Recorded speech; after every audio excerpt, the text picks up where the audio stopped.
everybody, and I'm delighted to be here for this important conversation as part of the UN Commission of Women on identity-based gendered conflict and countermeasures specifically focused on Turkey.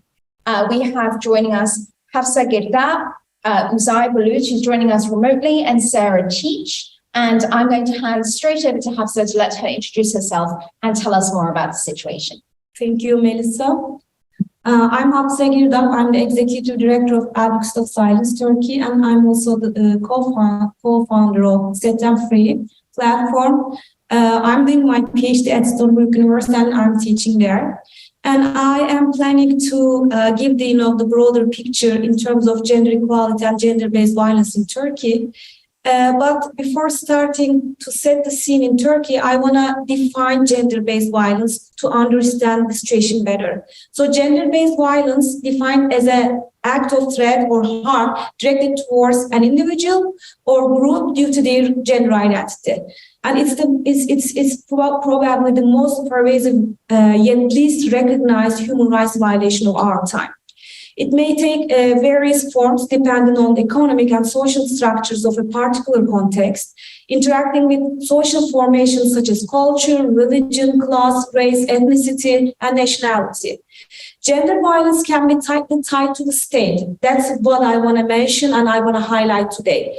Violence may be carried out by state actors such as police in ways that intersect with race, ethnicity, and gender, also other categories, to impact women disproportionately.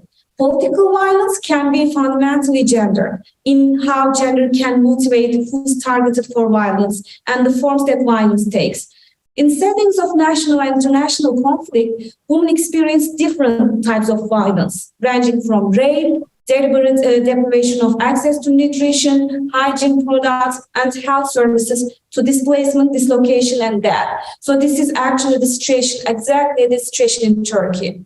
Although men are also affected, women are often the most vulnerable victims of wars or political conflicts, used as proxies, assaulted, oppressed, and discriminated against.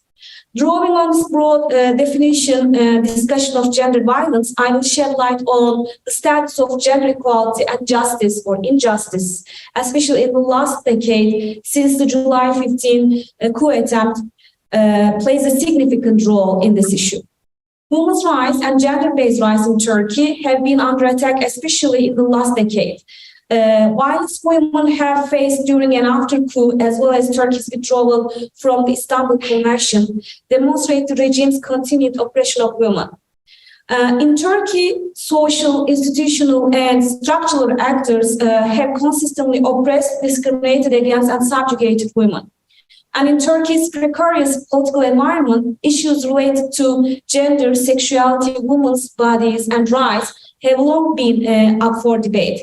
Defenders of political Islam and also secular state ideology have both used gender and sexualized narratives since the foundation of the Turkish Republic to place themselves in relation to particular political events. These days, political Islam refer to the issues not because women's issues have been seen as an important topic to address, but because this topic was used to shift attention away from issues related to military, economy, and ethnicity. As a political Islamic government, the AKP exploited women's issues to control the sphere of sexuality and reproduction.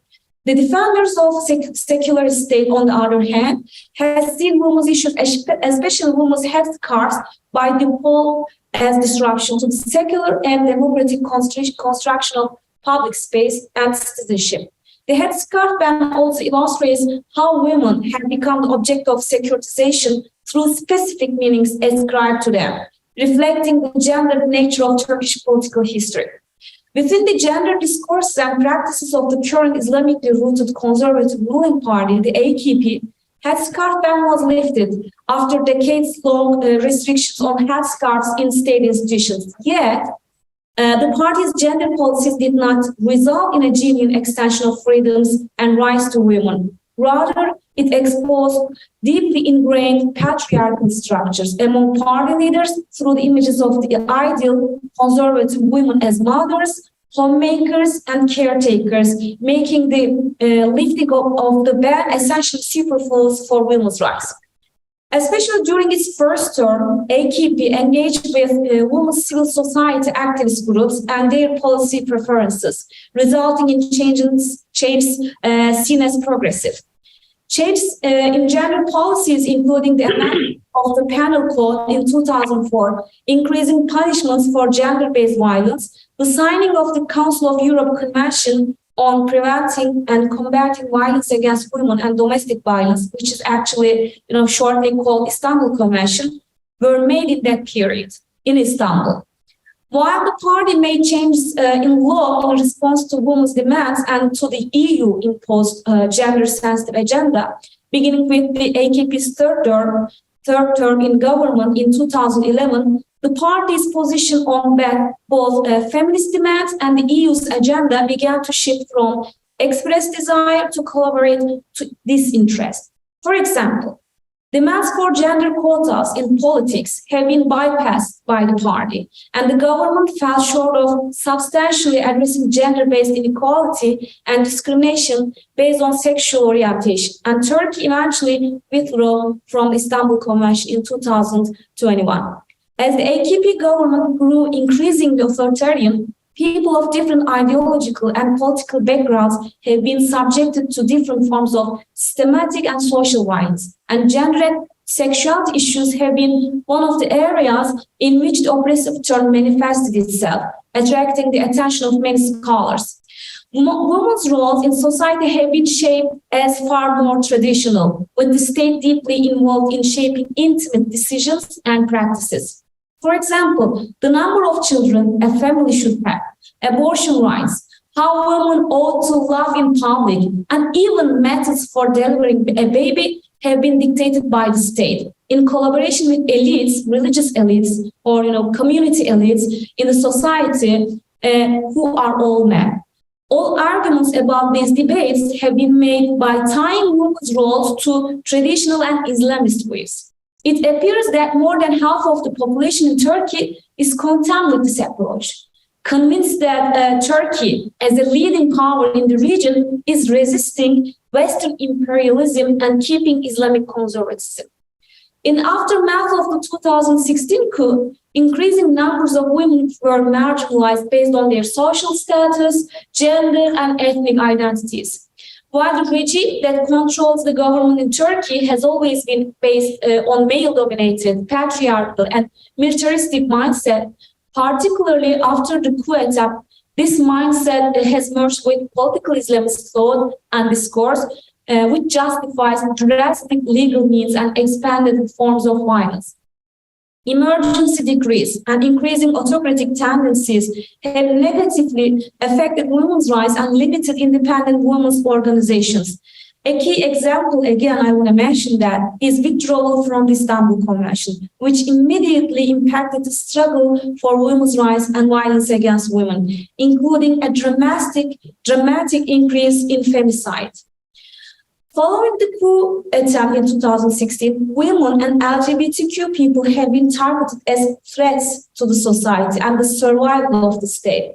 As such, they have disproportionately been subjected to the state-led and state-sanctioned violence, social segregation, public oppression, and various forms of violence, including physical, sexual, economic, and psychological.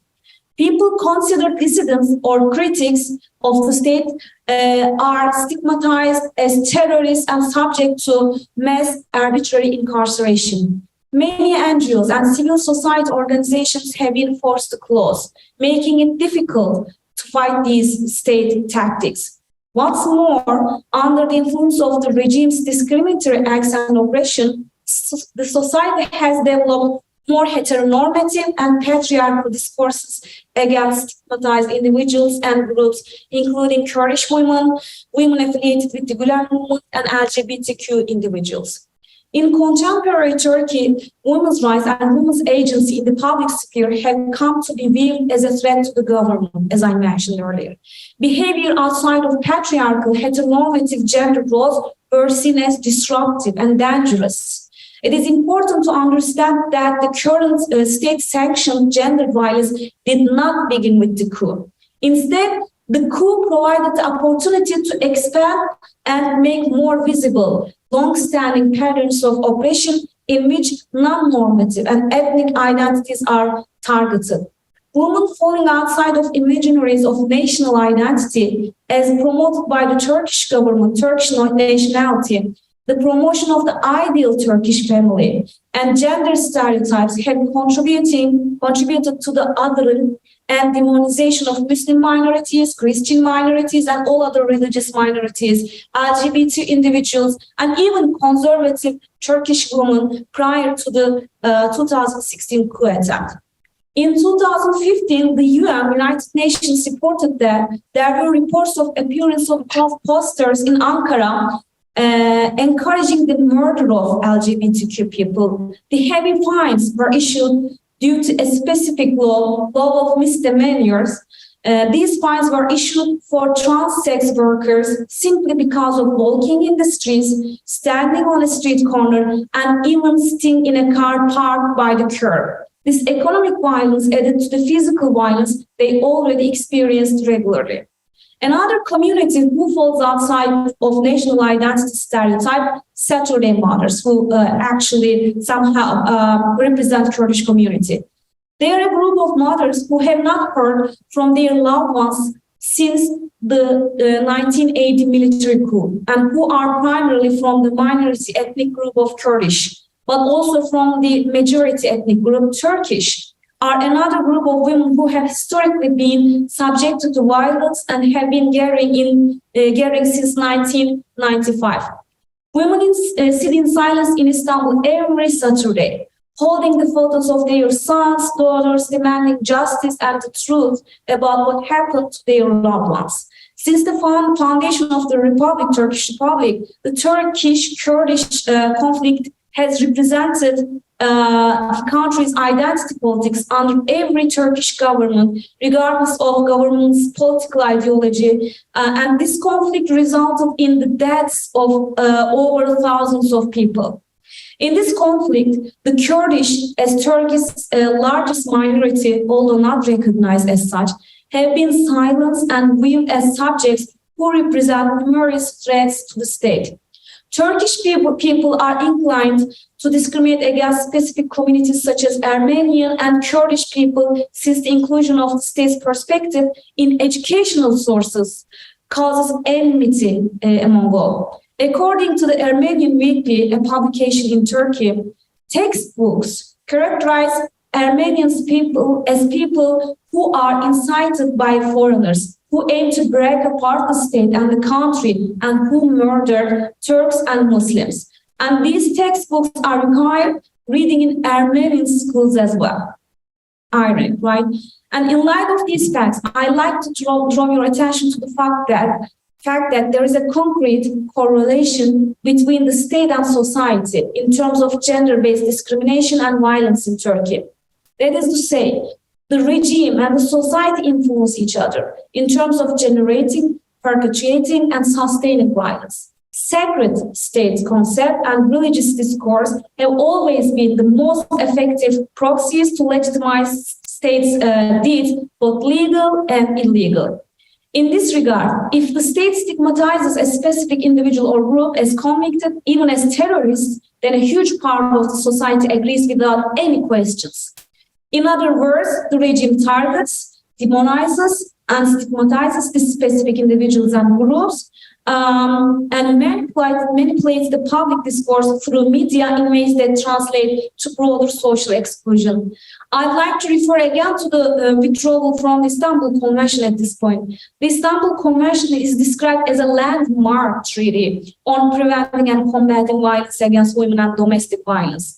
So in the environment of rising right-wing populism and political Islam in Turkey, women are worried about losing their hard-earned legal rights and protections under the guise of saving the nation from so-called threats dictated by regime's discourses. The campaign against the Istanbul Convention in Turkey was built on religious Islamist themes and protected the traditional family. The targeting of the Istanbul Convention clearly indicates how authoritarian leaders effectively and intensely use the discourse of gender in the construction of stigmatization and ultimately state-led and state-sanctioned oppressions. I want to draw your attention in this regard to impunity, which is a big problem in Turkey. In 2022, 334 women were killed, according to the We Will Stop Femicide organization, a platform in Turkey. Eren Keskin, the co-chair of Human Rights Association, once mentioned that although intense violence against women is the case until 2005, violence against women was not even a chapter title in the Turkish Penal Code. The title of the section regulating violence against women in the law was General Morality and Crimes Against Family. So woman was just an element of morality and family. She also highlighted that in 2005, because of the struggle of women and the wins of the European Union at the time, the law was amended. And violence against women came into law with the title Sexual Assault Crimes. However, even if the written law has changed, it cannot be said that there has been a major change in practice. That is to say, the mindsets, the language, discourses are of high importance, considering the actions and also implementation of already existing laws, in addition to the withdrawal from the convention. To wrap up, women and gender-related issues are frequently under the influence of political and government policy in Turkey, just like all other parts of the world. In Turkey, however, there is also the issue of widespread impunity when it comes to sexual harassment and violence perpetrated by the government. Patterns of violence against women, minorities, and LGBTQ individuals were already well established when the 2016 coup attempt took place. But the state's response to the coup intensified and visibilized these patterns. Gender became a vector of violence as particular bodies became the targets of state-sanctioned violence. Thanks for listening. Thank you very much. And I do just want to point out that Turkey's withdrawal from the Istanbul Convention last year was widely condemned, including by the UN and by US President Joe Biden. We'll talk more about that more. But I'd like to hand now to Uzay, who is joining us remotely. Hello. Hello, everyone. Thank you for inviting me to participate in this important event. I'm a journalist from Turkey, and I'm a research fellow of the Philos Project. And special thanks to Hafsa for reaching out and offering me to join you today. I'm grateful. And I'll be talking about the plight of Iraqi and Syrian Christian asylum seekers in Turkey. I prepared a short presentation. If I may share the screen with you. I will try now. Share screen. Just a second, Jimmy, can you help with the screen sharing options? Down there. If it's not possible, yeah. It's okay. You can right now, Uzay. Can you try? Okay, again, sorry. You'll be able to share screen. Yes. Okay. Okay. So this is the subject matter of my speech.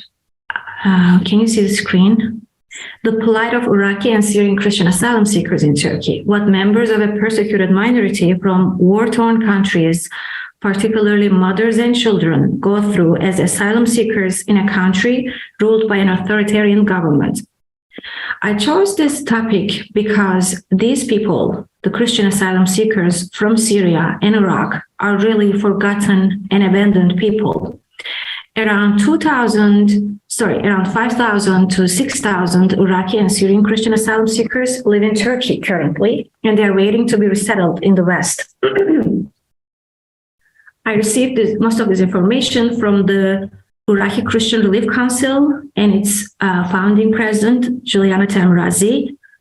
She went to Turkey late February with her team and interviewed many Christian families from Iraq and Syria on camera for an upcoming documentary on the ongoing refugee crisis. So most of these asylum seekers arrived in Turkey during the 2014 genocide by ISIS, Some arrived in 2017 or 2018. So please keep in mind that these people are deeply traumatized by the violence, terrorism, and genocide they experienced in their home countries, in Iraq or Syria. They're currently living in 35 cities across Turkey as the government has spread them across the country. So they have so many problems and so many difficulties in Turkey. And one of the most important ones, I would say, is lack of education. Their children cannot get the education they need in Turkey. A lot of them don't go to school because they are bullied for being Christian and because they can't speak Turkish. Some of them go to makeshift schools that are not accredited in Turkey. They also suffer from poverty.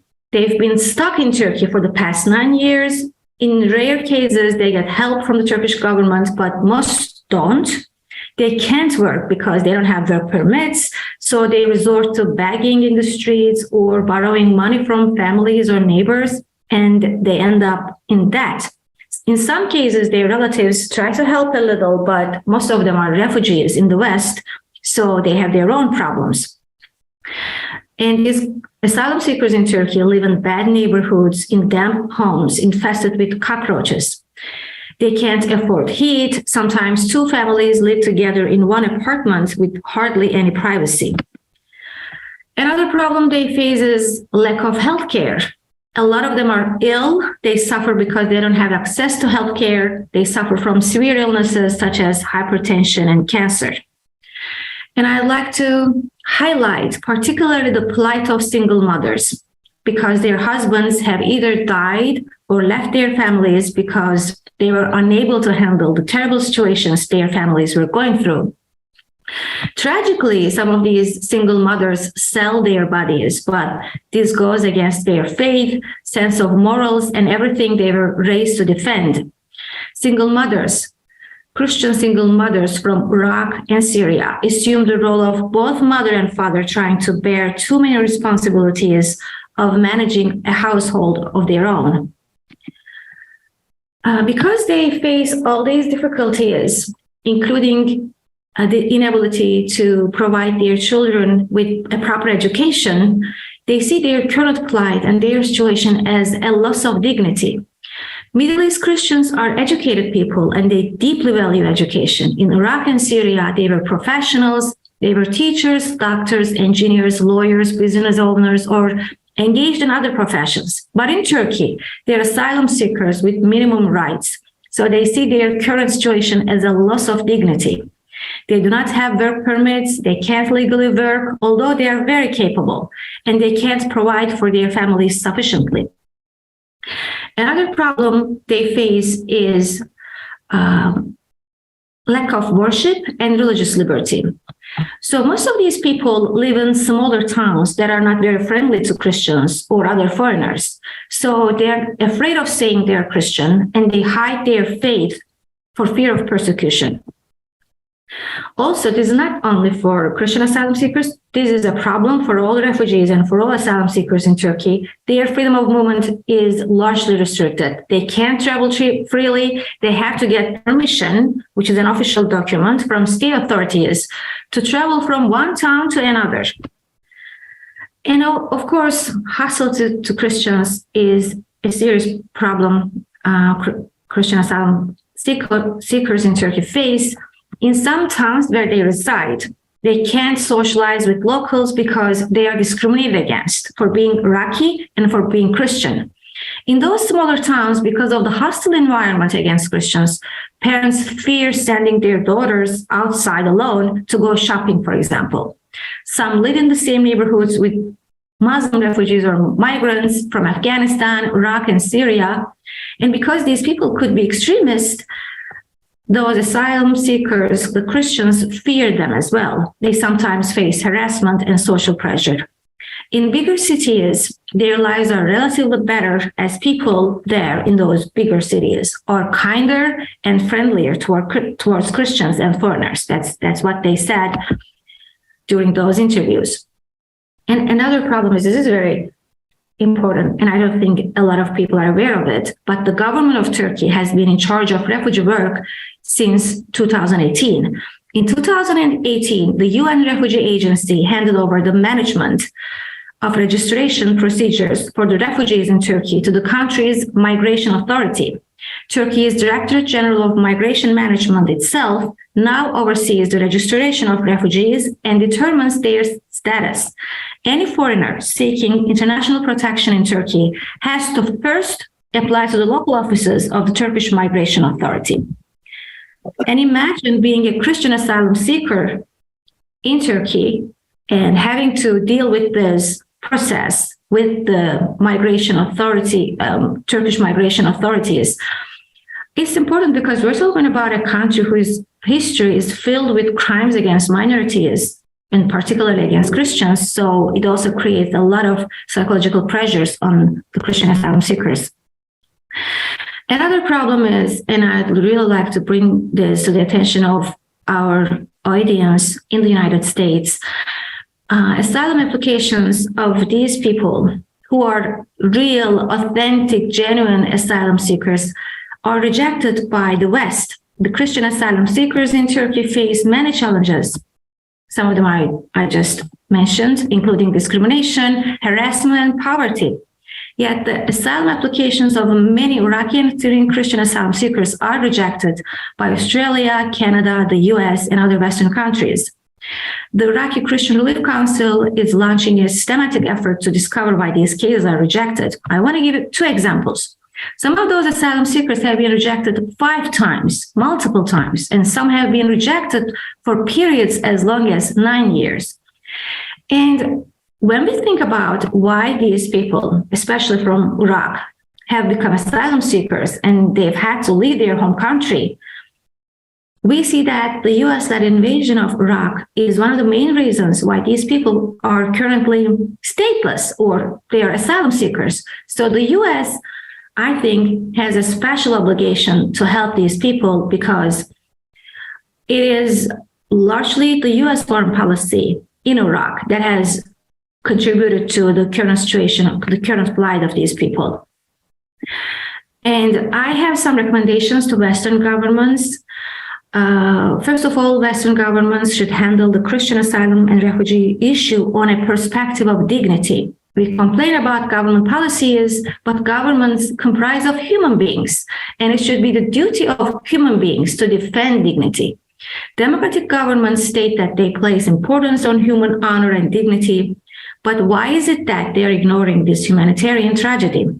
So I believe that Western governments should prioritize the asylum applications of Christians from the Middle East. Each case needs to be closely looked at by authorities.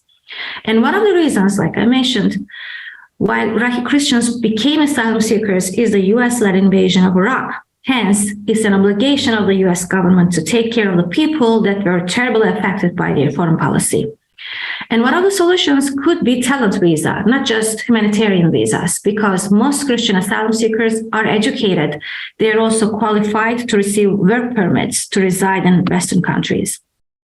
In 2021, the US State Department announced that putting human rights would be at the center of the US foreign policy. So the West should insist that all future economic and military cooperation with Turkey be linked to Turkey's respect for human rights and international law. The future economic and military cooperation between Turkey and the West first needs to be linked to changes. Then the economic cooperation needs to be carried out after the changes have been made and maintained.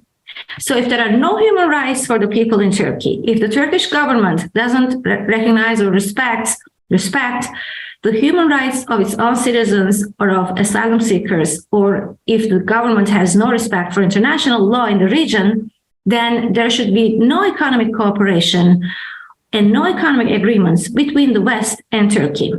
The Turkish government should understand that there will be consequences if they continue to destroy human rights and international law.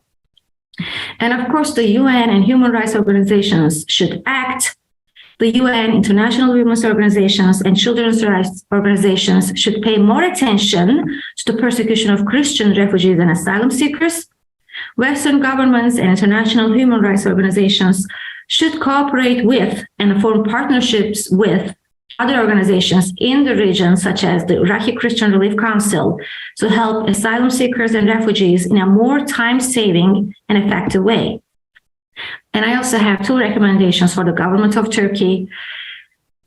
Right now, the asylum seekers there urgently need access to healthcare. So the government should help those asylum seekers with healthcare, including medicine and mental health therapy. And also, because these Christian asylum seekers are treated more kindly in bigger cities, they should be lodged in cities and towns that are more tolerant toward Christians and other non-Muslims. And that's the end of my presentation. Thank you so much for listening. Thank you very much. A really bleak picture that you painted there, but I'm excited to talk about more of the recourse at the end. And so let me hand over finally to Sarah Teach. Is this already on? Do I need to turn it on? I think you need to turn it on at the time. It's okay, great. Good afternoon, everyone. My name is Sarah Teach, and I'm an international human rights lawyer based in Toronto, Canada. As you have heard, we are here today to discuss identity-based gendered conflict and countermeasures. Our focus today is on Turkey, and I would like to speak to you today about 3 different communities of women that are each impacted or at risk of being impacted by Erdogan's rising authoritarianism. These 3 communities are women allegedly associated with the Gulen movement, Uyghur women, and Tigrayan women. I am not associated with the Gulen movement, nor am I Uyghur or Tigrayan, but I could speak to the human rights violations suffered by these women from the perspective of a human rights lawyer, because I have represented and I currently represent some of these women. I will start with women allegedly associated with the Gulen movement, and I will first provide just a bit of background about the persecution of the Gulen movement in Turkey. The Gulen movement follows the teachings of Fethullah Gulen and generally focuses on community service and promoting tolerance and coexistence. It is not actually called the Gulen movement by its opponents, but rather the Hizmet movement, Hizmet being the Turkish word for service. Those belonging to the Gulen movement in Turkey have faced discrimination for many years. This intensified after July 2016, when Erdogan accused Gulen's supporters of attempting a violent coup in the country. After July 2016, the Gulen movement was criminalized as an armed terrorist organization, and repression intensified under the guise of counterterrorism. This repression is state-led by the Turkish government, and anyone even tangentially associated with the Gulen movement has been targeted. The Turkish government has, by some estimates, detained over 300,000 people, including thousands of prosecutors and judges, and has shut down over 2,000 institutions and 131 media outlets. Turkey detained so many journalists that, for a time, they were the worst jailer of journalists in the world. In its crackdown of the Gulen movement, the Turkish government has been found to have violated multiple international human rights in dozens of cases by multiple international instances. The UN Working Group on Arbitrary Detention, for example, has found in many cases that the detentions of individuals allegedly associated with the Gulen movement are arbitrary and unlawful. The UN Human Rights Committee has found multiple violations of human rights. So too has the European Court of Human Rights. Violations have also been documented extensively by civil society organizations, including Amnesty and Human Rights Watch. In this crackdown, women often feel the greatest impact. I would like to discuss one recent example, the case of Gülten Sayın, the mother of Yusuf Sayın. Gülten was first arrested in February 2017 and charged with being a member of an armed terrorist organization. She denied and still denies the charges against her. The evidence was tenuous, as is typical in these cases related to the Gulen movement. The evidence presented against Gülten was that she had an encrypted messaging application called Bylock on her cell phone, that she made deposits into an account at Bank Asya, that she worked as a teacher in dormitories that were later closed due to reported affiliations with the Gulen movement, and that she was a member of a couple of aid associations that were also reportedly affiliated with the Gulen movement. All of these activities were legal before July 2016. The Turkish judiciary has relied on download and use of Bylock to ground numerous convictions of individuals for terrorism. This has been rejected numerous times by international bodies and independent experts. Among other things, experts have noted that this application was globally available on the Apple Store, the Google Play Store, and other online markets, and it was downloaded over 100,000 times from the Google Play Store alone. As the UN Working Group on Arbitrary Detention and other international instances have consistently held, download and use of the BILOC application is protected under a person's right to freedom of opinion and expression. Similarly, various international instances have rejected the idea that deposits into an account at Bank Asia can reasonably ground a terrorism conviction.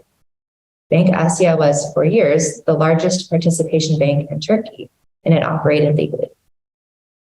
So despite this tenuous evidence, Gülten was convicted of membership in an armed terrorist organization in March 2018. She appealed multiple times, and her final appeal was rejected on October 13, 2022. On October 24, 2022, her 6-year-old son, Yusuf Kerem, was diagnosed with advanced stage cancer. As a result of this diagnosis, Gülten requested the postponement of her prison sentence so that she could be there to support her child as he goes through treatment. Her request to delay was rejected, and she was detained in December 2022. She remains imprisoned. Yusuf can now be seen in heartbreaking videos on social media crying out that he wants his mother.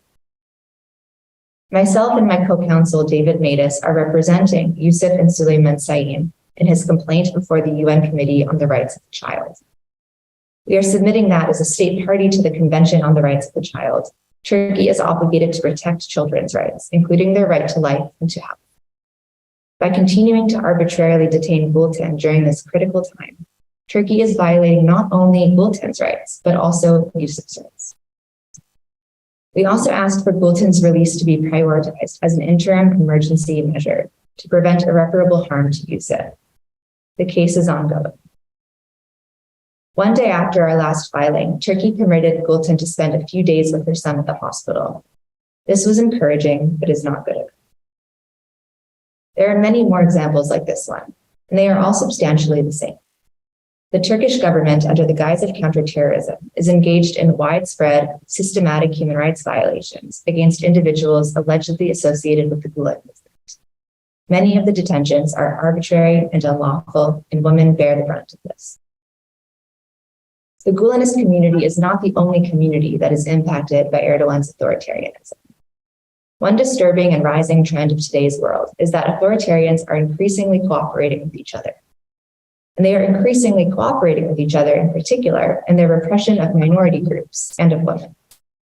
The Uyghurs and Tigrayans provide good examples of this crossover. The Uyghurs are an ethnic Turkic group from Asia's interior. They are predominantly Muslim and living in a region that the Chinese government calls Xinjiang and that many Uyghurs call East Turkestan. The Chinese Communist Party has ruled the region since 1949.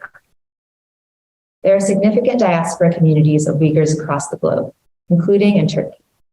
Roughly 50,000 Uyghurs presently live in Turkey, making this the largest Uyghur diaspora community outside of Central Asia.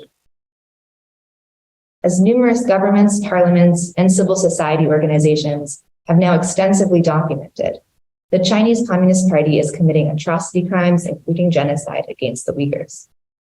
The crimes and abuses documented include arbitrary detentions, torture, sexual violence, forced labor, and medical crimes, including forced sterilization of Uyghur women. Sexual violence and forced sterilization of Uyghur women has received particular attention. Dr. Adrian Zenz, for example, released a report in June 2020, in which he comprehensively analyzed the Chinese government's efforts to suppress Uyghur birth rates through forced sterilization and mandatory birth control.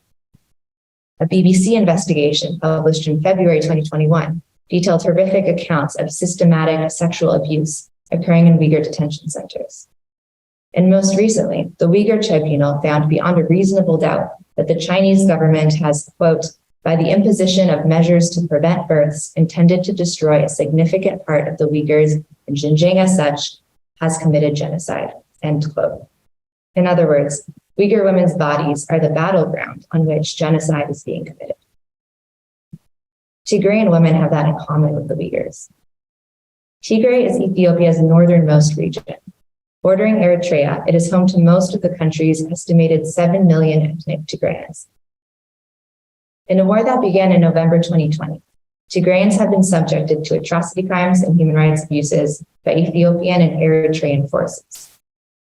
Over the last 2+ years, forced displacement, mass killings, and cultural destructions have occurred, as well as widespread sexual and gender-based violence, and what Human Rights Watch has termed a campaign of ethnic cleansing targeting Tigrayans. The UN International Commission of Human Rights Experts on Ethiopia found in its September 2022 report that Ethiopian forces and its allies were blocking humanitarian aid from the Tigray region, using starvation as a weapon of war. There is also emerging evidence of genocide. A peace agreement was signed a few months ago between the Tigray People's Liberation Front and the government of Ethiopia. But within 24 hours, this agreement was breached by Ethiopian forces. And Eritrean forces, which were not party to this peace agreement, are still present in Tigray today. Reporting by Human Rights Watch found sexual violence a defining feature of the Tigray conflict, and the evidence demonstrates that sexual violence was used with intent to destroy the Tigrayans as a group. For example, one 30-year-old survivor shared that as she was raped by 4 men, they said to her, "You and your race are a foul, toilet-smelling race and should not be on our land." The UN International Commission found that Tigrayan women and girls are targeted with particular brutality, and that attackers use language suggestive of an intent to destroy the Tigrayan ethnicity. One Tigrayan woman was told after she was gang raped, "Our problem is with your womb, and a Tigrayan womb should never give birth." I have worked with both the Uyghur community and the Tigrayan community for years. We have asked rights-respecting states like Canada and the United States to take various actions in response to these atrocity crimes and human rights violations. We have asked our governments to assist us in holding war criminals and criminals against humanity to account for their crimes. But one thing we have not done enough of is consider these various violations in concert.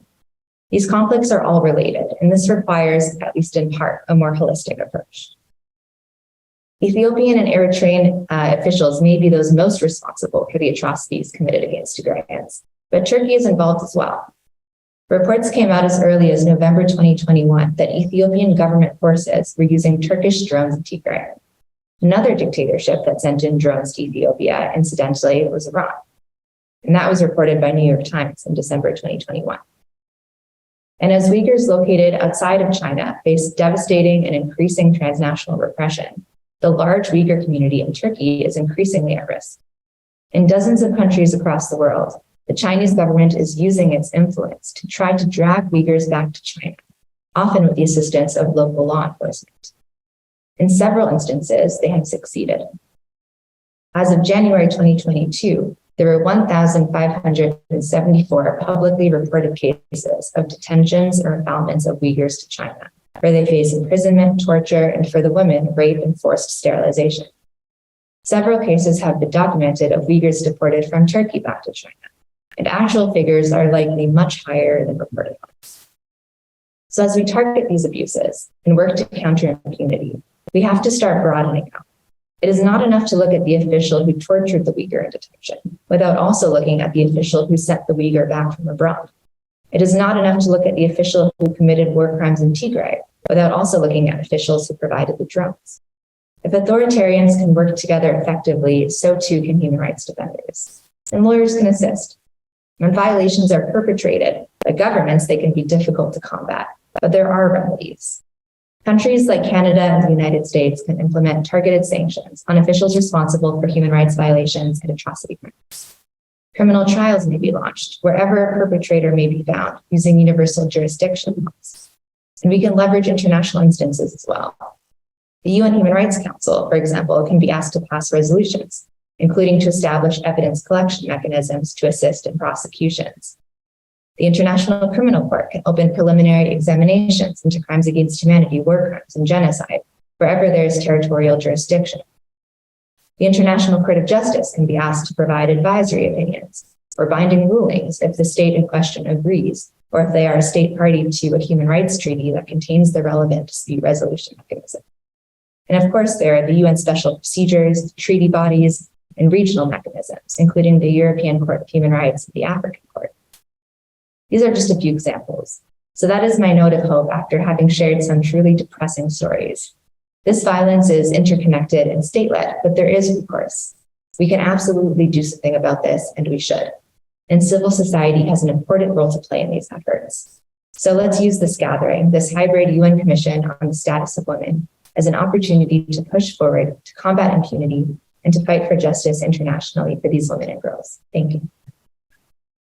Thank you, Sarah. Yes, some very depressing examples there. But, it's very sad to see that women bear the brunt of either direct or indirect professional discrimination. So there's a lot to unpack there. And I wanted to just ask some questions. And Hafsa, I want to start with you. You spoke about the Istanbul Convention and Turkey withdrawing from that. So just explain to us and people who may be watching what actual protection currently exists for victims of domestic violence within Turkey. So I cannot say that there is an actual, protection, but there is a specific law in the Turkish legislation system called Law 6284, if I'm not mistaken, which includes measures to protect women from physical, psychological, sexual, and economic violence.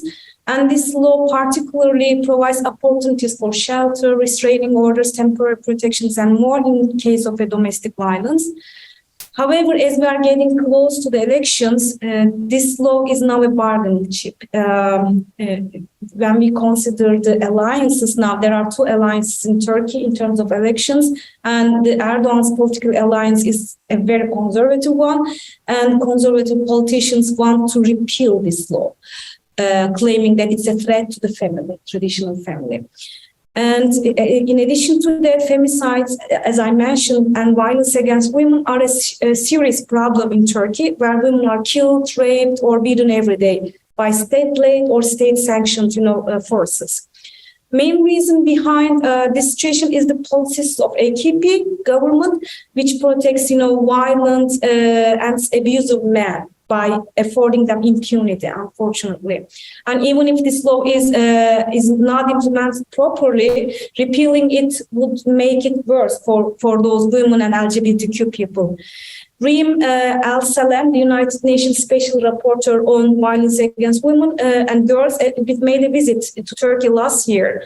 And afterwards, she released a statement, and it was saying that implementation of domestic legislation had been weakened by Turkey by withdrawal from the Istanbul Convention. She also warned that the withdrawal had also emboldened perpetrators and left victims at increased risk of violence. And as I said, getting close to the elections, this issue being a bargaining chip, it's very worse for the women and LGBTQ people in Turkey. No, for sure. And we'll talk more about the election in a second. But, under Erdogan, we've also seen a weakening of the independent judiciary. And as Sarah, as you mentioned, like many journalists were in jail, are still in jail, the ones who expose wrongdoing. But Isai, if I can just ask you, you spoke about minorities, so, Christians, refugees, and how awful things. Even though the judiciary has been weakened in Turkey, do they have any recourse through the courts? Well, when we look at, for example, how dissident journalists are persecuted by the judiciary system in Turkey, when we look at the whole process, starting from their detention and then the so-called evidence used against them and the indictments written against them and the long and ongoing trials and then their imprisonment, we see that the whole process is just unlawful and arbitrary. And because there's no independent judiciary in Turkey anymore, the whole judiciary system has been politicized by Erdogan's regime. So that's the case with dissident journalists or with the citizens of Turkey. And when we think about asylum seekers, particularly Christian asylum seekers, non-Muslim asylum seekers, or refugees, what chance do they have for securing justice at Turkish courts? But still, what else could one do? I mean, when you face an injustice, what do? You go to authorities, you go to a court. But unfortunately, in Turkey, the judiciary system, I mean, if you're seeking justice at those courts, what can I say? It's just completely corrupted, I would say, corrupted and not independent at all. All the decisions are, especially the rulings concerning political trials or trials against political dissidents, are made by the government or by the president of the country. So one of the biggest problems in Turkey is the fact that the judiciary system is no longer independent. And at this point, again, I'd like to make the same argument that I did in my presentation. External pressure on the Turkish government is of immense importance, because they should know that if they continue violating their own constitution and other international agreements that they signed, there will be consequences. I think that's one of the, or maybe the most effective way of bringing some justice to the victims of the Turkish government. No, it's really interesting. And obviously legal procedures take a long time, even if they are instituted. Sarah, there was a really famous and a tragic case last year in March of a man who was filmed beating his wife very violently on the street. He was slamming her head into the pavement, he was slapping her, and their 5-year-old daughter just stood there and watched. And footage of this went viral, and it seemed to shock the nation. But nothing has really changed since then. But again, it does speak to the power of social media. Have you found that that has been helpful in any of the cases that you've been working on? Yeah, it's a great question. And absolutely. I think the caveat I'd say with social media is on its own, it's probably not enough. But used in concert with legal processes and other initiatives, I think it can be really helpful. And we have seen that actually recently in this case of Gülten citing. So I sort of simplified the process we've gone through in my original remarks, but our first filing was actually in January of this year. And we did it quietly. We didn't publicize that we filed with the UN Committee on the Rights of the Child at all. And one day after that filing, Gülten was released to visit with Yusuf for 1 day. And then she was hauled back into prison. And this was after day-long requests being denied in the past. So it was a pretty obvious direct result of our submission. And then as a second interim measures request that we filed, we went really public with that one. Just to try something different. And she was released for a few days, 1 day after that filing.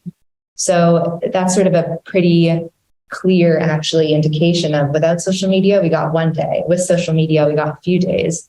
It's still not enough, but it can help to pressure governments. And I sort of recall something that Erwin Collar talking a few years ago. He, of course, is a very famous Canadian human rights lawyer representing political prisoners around the world. And his sort of what he teaches his students often is, what you're trying to do essentially when you're representing these prisoners is make it so their continued detention is not in the best interests of the dictator. Because authoritarians are still, at least they can be, rational actors. There's a cost-benefit analysis at play. And if you make enough noise and make it enough of a headache for someone to continue to be detained, then even someone like Erdogan, who doesn't seem to respect human rights at all, hopefully will look at the situation and say, this isn't even in my interest, my personal interest, to keep this person detained. It's more of a headache than it's helping me.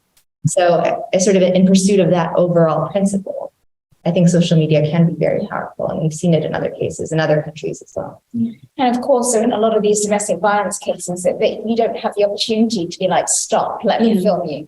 So it's very hard, especially when the laws there, if they're trying to repeal them, don't even help.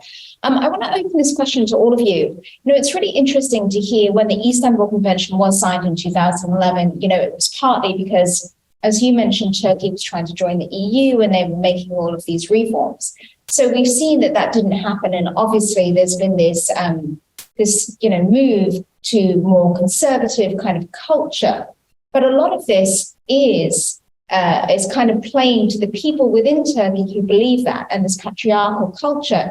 Isn't it still a problem actually with the mentality that people have with the culture, not so much the laws? I mean, both have to work in tandem.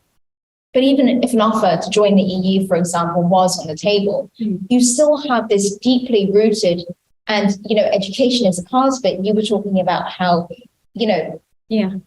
Armenians are discriminated even in textbooks. So I want to ask you a little bit about what do you think needs to change there to actually target the root of these issues, and then and then obviously the legal has to go, it has to go in tandem so it can be enforced. But this is an open question. I might say very briefly that yes, education is very important in terms of dealing with these problems. But I think implementing laws is much more important. If there was no impunity, then the perpetrators of violence or hate crimes, they would be much more cautious not to perpetrate that crime. So I think this is very important. Laws. I don't know if either of you want to weigh in. Rizai, do you have anything? If not, I'll move on. Can you briefly repeat the question again? Because there was a technical problem with the screen and I couldn't hear it all. How much this is a problem of mentality, this conservative mentality that is widely spread throughout the population in terms of their attitudes towards women, and how that needs to be tackled as well. Yes, violations against women's rights or human rights in general are not just a governmental issue in Turkey. I think they are a societal issue and a cultural issue as well. So, like Hafsa said, education is very important. And the constitution, Turkey actually has a democratic constitution. According to the constitution, it's the republic, it's a secular republic, religious liberty is recognized and human rights is recognized. It's a crime to deny genocide or to promote genocide. But when we look at the real, actual politics and what's going on the ground, we see that the Turkish government keeps violating its own constitution on a daily basis. And how do they do that? How do they get away with this? With the support of so many people in Turkey. So, of course, it's a societal problem, but what is the solution? That's a very difficult and challenging one. But I think, like I said, external pressure from the US government, from the EU, from the UN matters so much. Please remember that an American pastor, Andrew Brunson, was arrested in Turkey and he was jailed a few years ago. And then the US president, Donald Trump, gave an ultimatum to Turkey and said, if you do not release him, there will be consequences. And of course, then a Turkish court released him and he was able to go back to the United States, his home country. So I think for many other issues, because Turkey is a NATO member and because Turkey is an EU candidate, Turkey benefits from this partnership with NATO and this candidacy process with the EU. Turkey benefits from many opportunities and privileges stemming from its relationship with Western nations. But when it comes to Turkey's responsibilities towards its own citizens and towards its neighboring nations, we see that Turkey is not doing anything. Turkey is not carrying out its own duties and responsibilities, legal duties, according to international law. So I believe that external pressure is key to changing politics in Turkey. And also, of course, human rights advocacy, such as the one Hafsa is engaging in, matters so much because she was born there, I was born there, and we are people of, we are citizens of that country, and we are educating ourselves. And as we do that, we are also trying to raise awareness about certain issues and try to show solidarity to each other. This is also important. But the most important thing is that the West should hold Turkey responsible. If the Turkish textbooks hold Armenians responsible for the crime of the Armenian genocide, that's a huge problem. Imagine Germany doing this about the Holocaust. Of course, they're not doing it because they're a democratic nation. But in Turkey, when you look at the textbooks, the Armenians are portrayed as the perpetrators of the genocide that was perpetrators against their own ancestors. That's a huge problem. That just shows the level of inhumanity and the genocide denialism in Turkey. And how do you tackle this problem. It's a huge challenge, but I don't think it's just a local issue in Turkey. It should be seen as an international problem, and the solution should also be sought on international platforms. Well, let's look to the future. So there is an election that's scheduled for May this year. So, at the moment, Turkey's economy is dwindling. There's anger against refugees from the local population. We've also seen this recent earthquake also take a huge toll on Erdogan and his support. So I'm interested to hear from both of you who are Turkish citizens, and perhaps you, Sarah, just from an international perspective of what difference you think all of this could make in terms of the support for the outcome of the election, and and the potential difference that could make for women. Does Erdogan still command significant support that you think he will win? Now the surveys show that opposition is 10 points ahead because of the, outrage that, occurred after the quake. Turkey, the government failed in responding to the crisis. And now afterwards, we see that there is a lot of problems that the victims of quake are facing. There was a flood yesterday, and the tanks have been impacted by the flood. They are facing a lot of problems day by day. So Turkish people are outrageous right now, but in terms of the elections, I'm sure the Erdogan government will try fraud, but the opposition should be careful, not to be, beaten by this fraud. They should be vigilant. So, they should protect the democracy right now, so that after the elections, Turkey can be really democratic. And I ask the question because, so often these international bodies will say that obviously there are certain things that they can do because of, the treaties that they're all a part of, but change has to come from within because Turkey is, a sovereign nation. So with an election comes a chance for change. And even if it's not potentially Erdogan in the provinces, like we already saw, he lost his main support in Istanbul, So this is something where Turkish citizens need to get out and they need to make their voices heard where they can. Yeah. Sarah, I want to ask you, and I'll ask you both to weigh in too, but, we've seen people condemn Turkey. We've seen international bodies condemn Turkey's withdrawal from the Istanbul Convention. But what physical, concrete action can international bodies take to really target the degradation of women and women's rights in Turkey? Can you each give me maybe one concrete thing you want the international community to do? Sure. So, yes, there's been a withdrawal from the Istanbul Convention, but Turkey is still a state party to numerous other relevant treaties and conventions.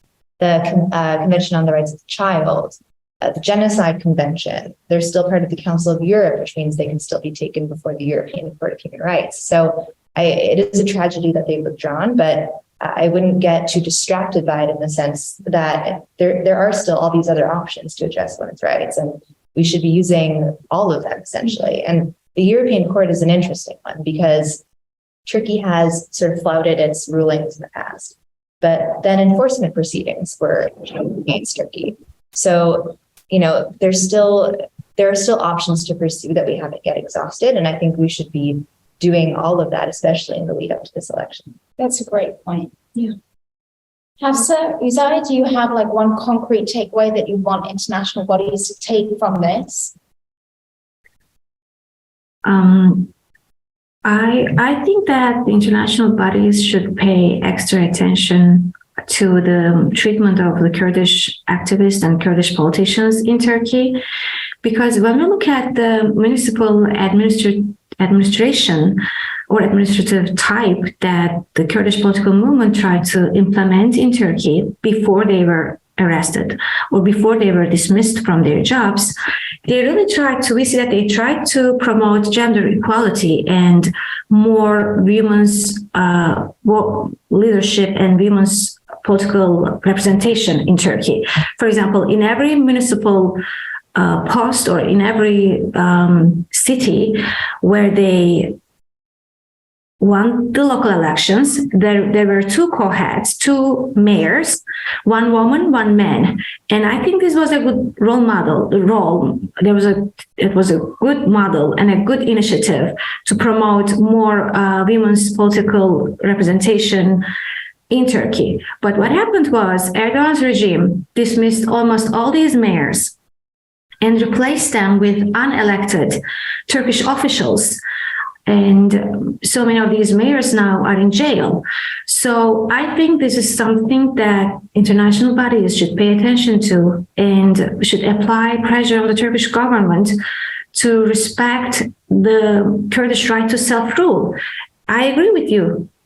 Change should ideally come from within, and we see that the Kurds are trying. The Kurdish political movement is doing its best to help women get more involved in political decision-making processes in Turkey. But if this is prevented by the Turkish government, then I think the international bodies should get involved. I just want to add very brief thing on top of what they said. As just Sarah mentioned that there are lots of other treaties and bodies that Turkey is a state party. People, individuals or groups should take concrete, actions within these bodies to submit cases just like, Gülten, not to wait from other, collective actions, but also individual, attempts should be made. And maybe therefore they just need to know how. Yeah, so but we have to, just Uzay told us that, we are outside, we are free, we are safe. We have to educate our people, our community, just like these, panels or conferences or other, means so that they can know how to do. And what the solutions are. Yeah. Well, I know we are at time, but I want to thank you, especially my all-female panel, which I very much enjoyed, because as we are here talking about the status of women, I think we can all agree that, human rights are women's rights, and we all need to make sure that we're working hard to ensure that all women are lifted up. So thank you. Thank you. Thank you.